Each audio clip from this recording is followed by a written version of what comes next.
Hello students, आज से हम स्टार्ट कर रहे हैं एमसीक्यू सीरीज। चैप्टर वाइज आपको नीट जेई या सीईटी के एग्जाम्स के लिए अगर प्रिपरेशन करना है तो आपको चैप्टर वाइज उनके एक्स्ट्रा एमसीक्यूज जो है वो सॉल्व करने हैं। यहाँ पर हम आपके लिए लेकर आए हैं एक्स्ट्रा ट्रिक्स और शॉर्टकट्स, जिसके कारण आप एक ऑब्जेक्टिव जो है वो इजीली कम टाइम में सॉल्व कर सके। ठीक है, आज हम आप यहाँ स्टार्ट करने वाले हैं, वो चैप्टर है capacitors. Okay, so first we'll discuss all the MCQ series based on the capacitor. So let us start for this first lesson. So first objective, see here, 3 connected conductors A, B, C have a total charge of 48 microcoulomb. The ratio of their capacitors are 1:3:2. ठीक है, 3 capacitors connected है और उनका capacitance का ratio जो है 1:3:2 है। The charges on them individually, उन तीनों पे अलग अलग चार्ज कितना है वो पूछा है। टोटल चार्ज आपको 48 माइक्रोकूलम दिया हुआ। ठीक है, सी ये 4 ऑप्शंस दिए हुए हैं। लेट अस सॉल्व और फाइंड आउट कि how to get the answer. See first of all यहाँ पे 48 माइक्रोकूलम जो है वो टोटल चार्ज दिया हुआ है।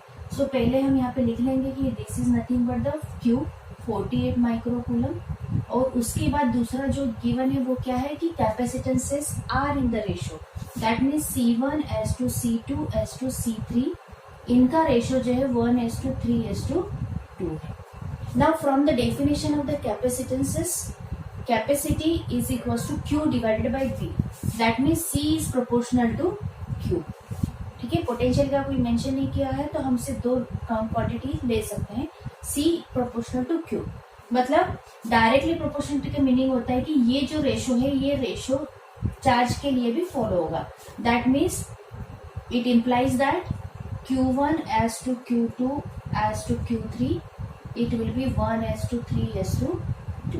ठीक है, means charges are different. As you know that charges अगर डिफरेंट होते हैं तो वो कॉम्बिनेशन होता है पैरेलल का। ठीक है, पैरेलल कॉम्बिनेशन में charge, total charge, it is getting divided into 3 different charges. That concept we apply here, Q1+Q2+Q3। Now total charge is given to you, that is 48, and we consider this is x plus 3x plus 2x. Okay, solve this, you will get the value of x. 3 plus 2 plus 1, it will be 6x. It will give you x is equals to 8. Okay, अब हमें question में q individually क्यों निकालना है। Q1 is considered to be x, Q1 value is 8 whatever it is microcoulomb, Q2 it is 3x, 3 into 8 24 microcoulomb, and Q3 it is 2x, that means 2 into 8 16 microcoulomb। Okay, यहाँ पे ये 3 जो answer है वो हमें मिले हैं। Let us see which is the correct option. As you know that 8, 24, 16, 8, 24, 16. Your correct option it is C. This is the shortcut method how to solve. ये directly C और Q का relation लेना है और हमें solve करना है। Okay, let us move for the next. ये भी इसी टाइप में थोड़ा सा आता है लेकिन थोड़ा variety. See what is the next question. A sphere of radius 5 cm contains a charge of 120 nanocoulomb. ये एक स्फीयर का चार्ज, टोटल चार्ज दिया हुआ है 120 nanocoulomb. It is connected to other spheres B and C having respective radii of 10 cm and 15 cm. Determine the charges on in each spheres. C एक sphere पे charge already है और ये बाद में 2 स्फीयर से कनेक्ट कर दिया गया है। इसका जो चार्ज होगा वो उन दोनों पे डिस्ट्रीब्यूट होगा, मतलब 120 नैनोकूलम ये टोटल चार्ज कंसिडर किया जाएगा। ओके, उसके बाद तीनों पे कितना रह जाएगा, मतलब जो ओरिजिनल था और जो 2 कनेक्ट हुए, इन तीनों पे कितना चार्ज रह गया है ये हमें डिटरमाइन करना है। ठीक है, यहाँ पे हमें स्फेरिकल कैपेसिटर दिया गया है। सो सबसे पहले तो हमें वो रिलेशन मालूम चाहिए जो स्फेरिकल कैपेसिटर के लिए यूज होता है, दैट इज 4πε0 इंटू आर। इसका मीनिंग क्या हुआ कि कैपेसिटी और रेडियस ये डायरेक्टली प्रोपोर्शनल होने वाले, और as we know from the previous concept कि सी और क्यू भी प्रोपोर्शनल होते हैं, सो हम लिख सकते हैं कि Q directly proportional to R. ठीक है, सो इसका रिलेशन हम सॉल्यूशन के लिए यूज करेंगे। अब देखिए यहाँ पे तीनों का रेडियस दिया हुआ है, सो रेडियस का अगर हम रेशो कंसीडर करेंगे R1:2 R2:2 R3, it will B 5 centimetre, 10 centimetre and 15 centimetre. मतलब हमें अल्टीमेटली क्या मिल रहा है 1:2:3। ठीक है, अब जो चार्ज है वो तीनों पे डिवाइड हुआ है, सो टोटल चार्ज जो है वो डिवाइड हो गया तीनों के लिए, Q1 + Q2 + Q3।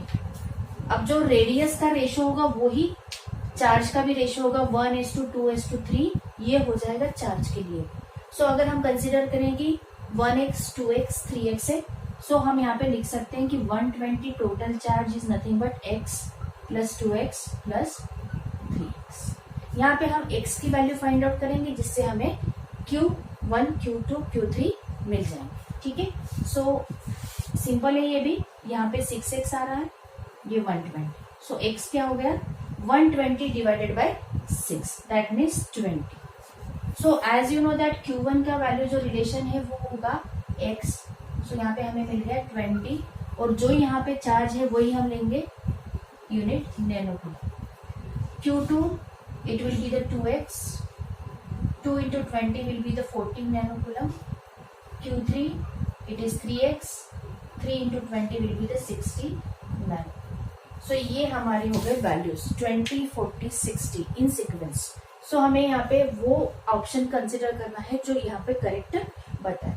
सो बी जो है वो 20, 40, 60 नैनोकूलम सीक्वेंस में जैसे हमें आया वैसे ही शो कर रहा है, so it is your correct option. Okay, so see this is the shortcut method how we can solve easily and in short time. So similar questions we will discuss. Let us see for the next one. So see the next third question. The charge on a capacitor is 30 microcoulomb. It is connected to another capacitor of half of its capacity in parallel. Then the charge on the first capacitor is, ठीक है, सो यहाँ पे एक capacitor पे charge 30 microcoulomb है और दूसरा जो कैपेसिटर है वो पहले कैपेसिटर से हाफ कैपेसिटी का। So we can say here, यहाँ पे हम सोल्यूशन कर लेते हैं कि C1:C2 अगर हम लेंगे तो यहाँ पे हो जाएगा 1:1/2। ओके, या सीधे हम यहाँ पे रेशियो ले लेते हैं C1/C2, इट विल बी पहले की कैपेसिटी और दूसरे की उससे हाफ है, so we will get here 2, मतलब रेशियो हो जाएगा C1/C2 is equal to 2:1। Similarly charges का रिलेशन क्या हो जाएगा Q1 डिवाइड बाय Q2 और Q1:Q2 इट इज आल्सो 2:1। ठीक है, सो यहाँ पे पैरेलल में कनेक्ट किया हुआ बताया है और टोटल चार्ज जो है वो 30 माइक्रोकूलम है। सो हम जो प्रीवियस रिलेशन से यूज किया था वही हम फिर से कर सकते हैं। Q इज इक्वल टू, ये रिलेशन है 2x + x Q1 + Q2, यहाँ पे ये 30 दिया गया है, सो 2x + x will be 3x। So x का वैल्यू क्या आ जाएगा, यहाँ पे x का वैल्यू आ जाएगा 10। सो हमें यहाँ पे सिर्फ चार्ज ऑन फर्स्ट कैपेसिटर से पूछा है, फर्स्ट कैपेसिटर मतलब Q1 का जो कि है 2x। So 2 into this 10, therefore Q1 की वैल्यू हो जाएगी 2x, that means 20 microcoulomb. So this is your correct answer. सिर्फ फर्स्ट के लिए पूछा है, ये हो जाएगा आपका आंसर। ठीक है, नेक्स्ट क्वेश्चन। अब यहाँ पे थोड़ा सा चेंज लिया है मैंने। A variable capacitor is kept connected to a 10 volt battery. Okay, potential is given. If the capacitance is changed from 7 microfarad to 3 microfarad, the work done by the battery is. So work done के लिए यहाँ पे capacity और potential का relation हमें use करना है। So change in work done निकालना है, that means we can say it is with delta Q. और रिलेशन जैसे कि हम जानते हैं we can use here capacity और इसके लिए कि 1/2 CV²। ओके, ओके, वोल्टेज और कैपेसिटेंस के लिए ये रिलेशन होता है. Now capacity is changing, so we can say the changing it is the difference. Potential remains the same 10 volt, सिर्फ कैपेसिटी 7 से 3 तक चेंज हो रही है. So initial C1 is 7, C2 is 3.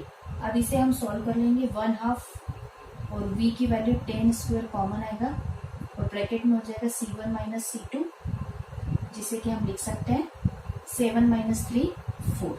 सो ये जो 10 का स्क्वायर है ये 100 हो जाएगा. ये 7 माइनस 3 4 हो जाएगा. ये डिवाइड में आएगा. सो इसको अगर हम सॉल्व करें तो हमारा आंसर जो आ रहा है वो आ रहा है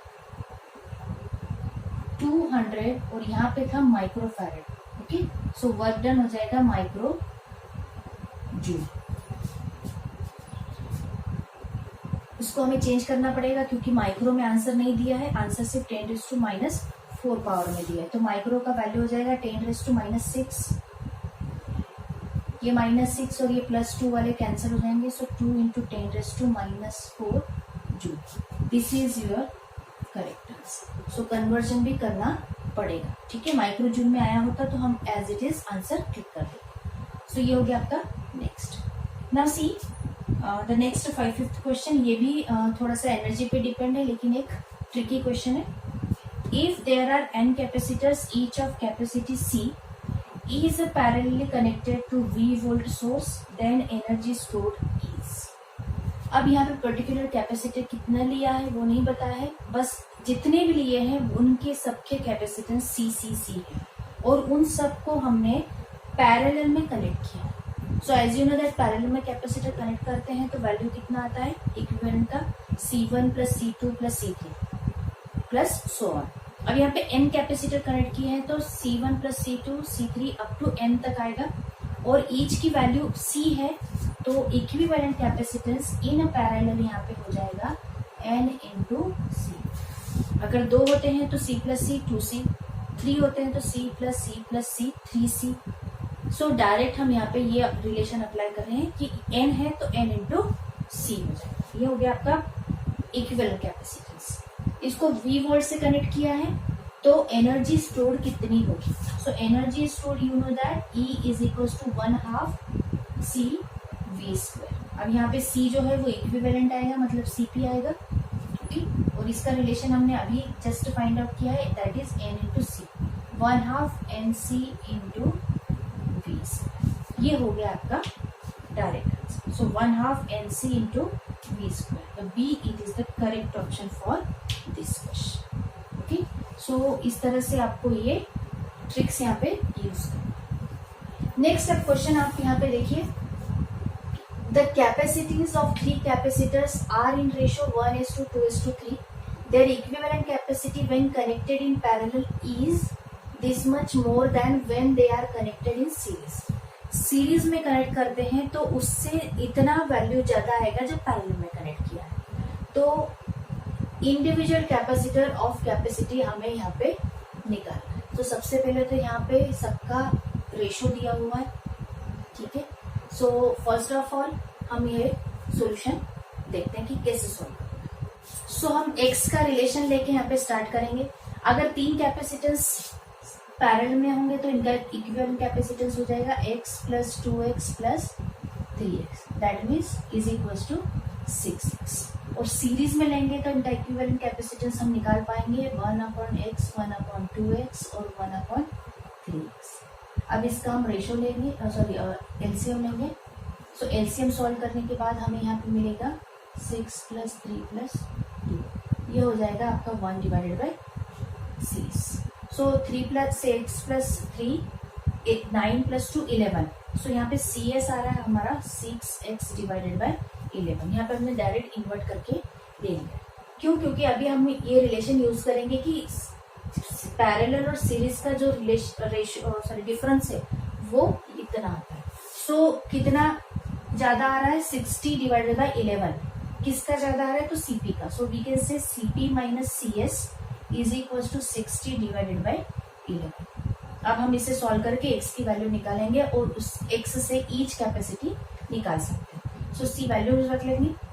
CP हमने यहाँ पे निकाला था 6x, CS यहाँ पे है आपका 6s divided by 11 is equal to this 60/11।